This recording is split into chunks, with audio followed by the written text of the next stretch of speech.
Le Taporo 7 est enfin à flot. Des équipes travaillent d'arrache-pied depuis hier pour évacuer les milliers de litres d'eau souillée emprisonnés dans les cales du navire. Cette opération à haut risque devrait durer quelques jours et permettre de connaître les dégâts réels causés par l'échouement et l'incendie qui ont touché le bateau. Nicolas Pérez et Vaiti Arenauta se sont rendus sur place. Regardez. 2 mois après avoir coulé, suite au chargement de sa cargaison, le Taporo 7 est depuis hier à flot. Une opération de renflouage à risque qui a nécessité l'expertise d'une société spécialisée venue de Norvège. Enfin, on voit le bout du tunnel, car ça nous rassure aussi parce que, comprenez-moi, on ne veut surtout pas avoir un bateau cloué à l'intérieur de la zone.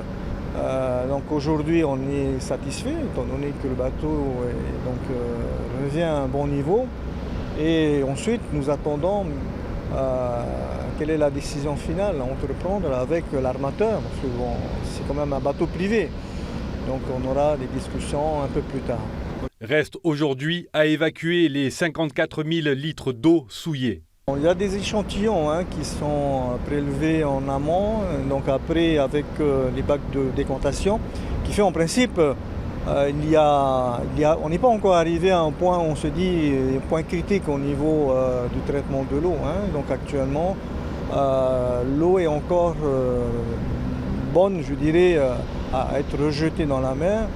Le pays accompagne depuis 2 mois l'armateur, autant sur le plan humain que sur le plan technique.